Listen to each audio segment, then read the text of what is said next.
What you're seeing is a clip from the 1903 movie, The Great Train Robbery, one of the most influential films of all time.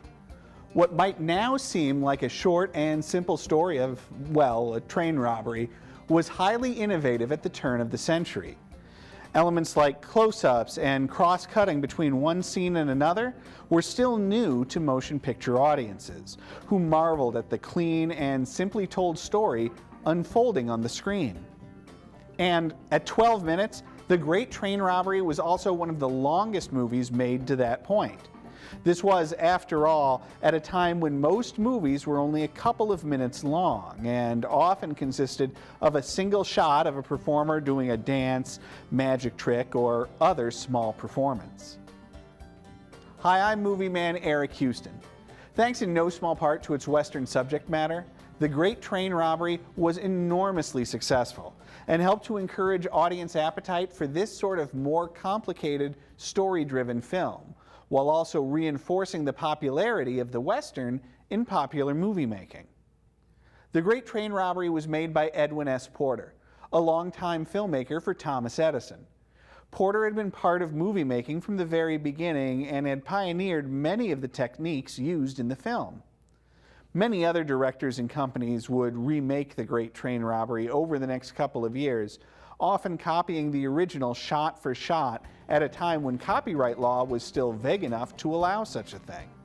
Porter himself even returned to The Great Train Robbery years later, remaking it as The Little Train Robbery, now featuring a cast of child actors.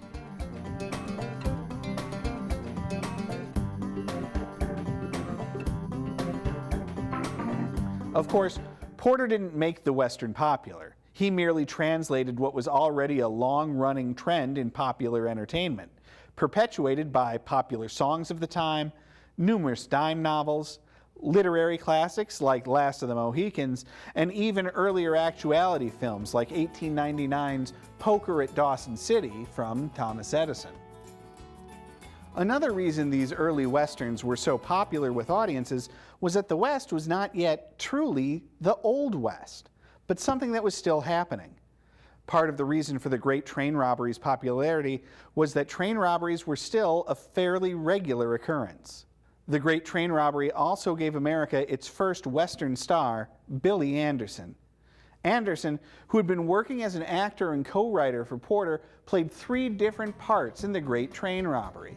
When he saw the film himself for the first time in a vaudeville theater, Anderson was so overwhelmed by the audience's reaction that he decided to devote himself to the movies. Anderson rechristened himself Bronco Billy and began acting and directing. While primarily a Western performer with some 150 short Westerns under his gun belt, Anderson also dabbled in other genres, even producing the first film featuring the team of Laurel and Hardy, and filming the first known instance of the pie-in-the-face gag for a different comedy called Mr. Flip. Another filmmaker who was doubtlessly inspired by The Great Train Robbery was Thomas Ince. As an ambitious young director, Ince worked for D.W. Griffith's Biograph Studios, making films with stars like Mary Pickford. Ince was one of the first filmmakers to leave New York for Hollywood. There, he established one of the very first film studios, Bison Ranch, also known as Inceville. This sprawling studio was the first to consolidate everything a person needed to make a film in a single location: stages, offices, a commissary, labs to print the film, and much more. It allowed Ince to crank out a huge number of films and to create a sort of assembly line for film production that revolutionized the entire industry. And while Ince's studio would make all sorts of films, including comedies and dramas, his greatest love was the Western. He set aside a large part of Inceville to serve as an expansive outdoor Western set that included not only its own huge herd of cattle, but it also raised the feed and produce that kept the cows and the actors fed. Ince even imported an entire company of Wild West show performers from Oklahoma that included 300 cowboys and girls, 600 horses, and a tribe of 200 Sioux who lived in teepees on the Inceville property. Some of these Sioux had even fought against Custer at Little Bighorn. a fact which Ince exploited by casting them in his 1912 film, Custer's Last Fight.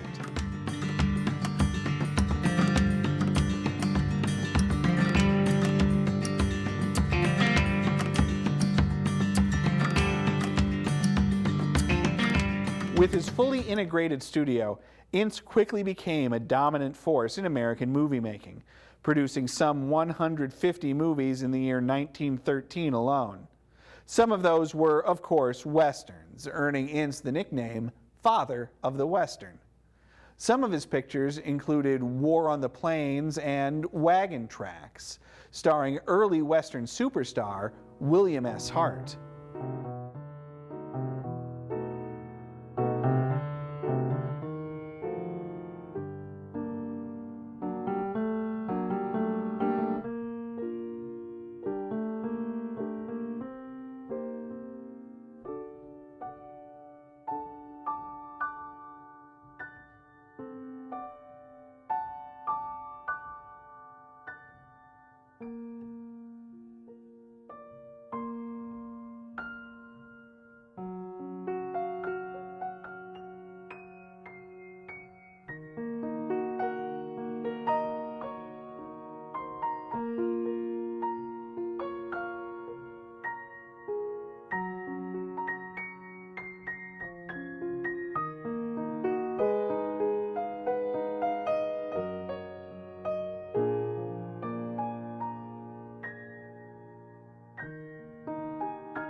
William S. Hart was Ince's greatest star, and perhaps the most unlikely, as Hart was 49 years old when he began acting in films.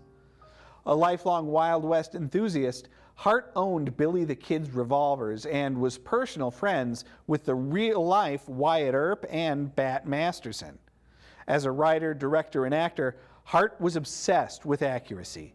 His films were drab and gritty as he worked hard to portray authentic costumes, scenery, and props, alongside authentic Western stories that often featured morally bankrupt characters, such as in this clip from the movie Hell's Hinges, which juxtaposes the fall from grace of a small-town parson with the religious conversion of a wild outlaw.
Despite their grittiness, Hell's Hinges and other films often featured highly moralistic lessons that only helped endear them to the public at the time. Audiences devoured Hart's films, and for a time, he was the king of the silent westerns, starring in 67 feature films. Hart was one of the biggest money-making stars in the United States, and his films were in such high demand that theater owners would show the same films multiple times under different titles to fool audiences into thinking they were entirely new pictures. Eventually, Hart's popularity and fortune so eclipsed Ince's own that Hart bought Inceville and renamed it Hartville. His popularity became so great that even his horse, Fritz, gained his own fame, becoming only the first in a long line of celebrity horses.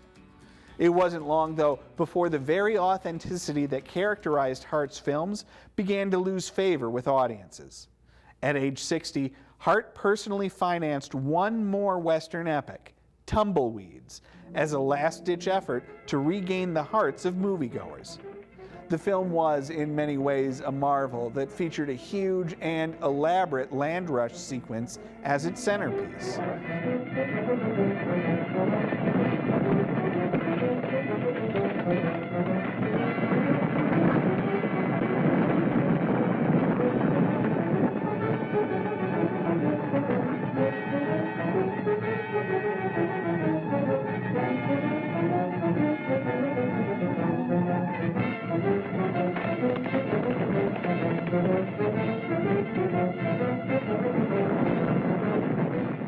But the film was, nonetheless, only marginally successful. Audiences had moved on to simpler, more colorful, and more cartoonish Western spectacles, personified by the next so-called king of the Westerns, Tom Mix.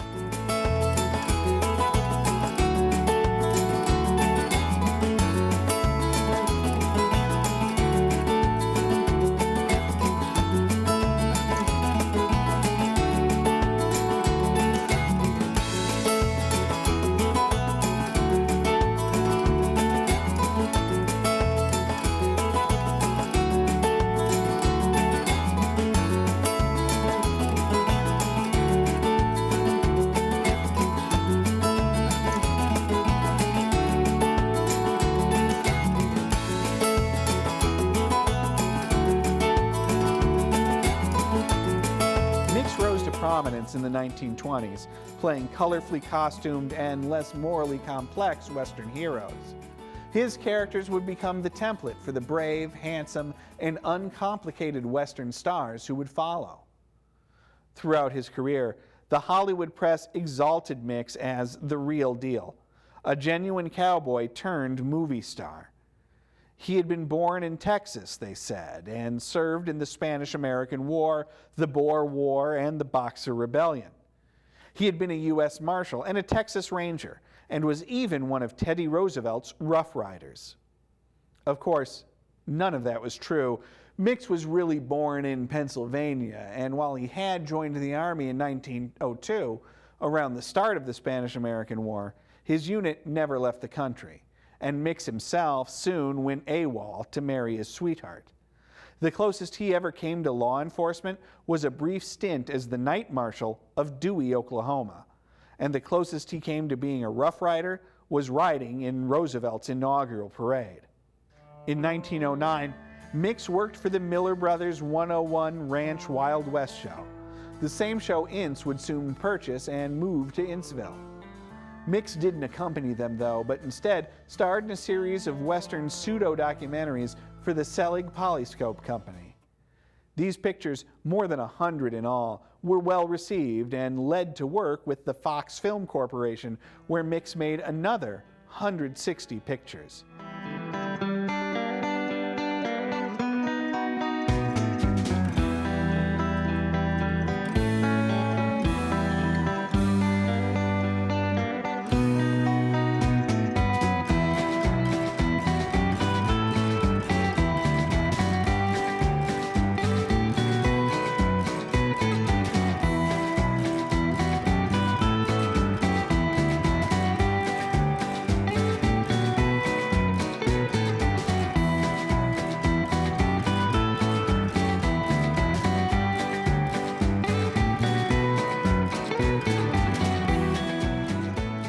It was at Fox that Mix earned his nickname, King of the Cowboys, and became one of the most famous and best paid stars of the silent era, earning $7,500 a week to appear in pictures.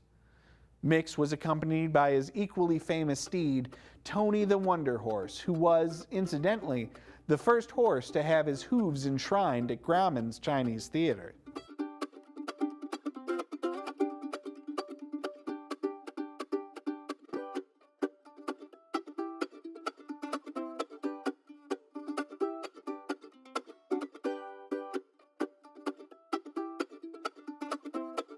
As the 20s came to a close and the talkies began to take over the screen, Mix retired from acting.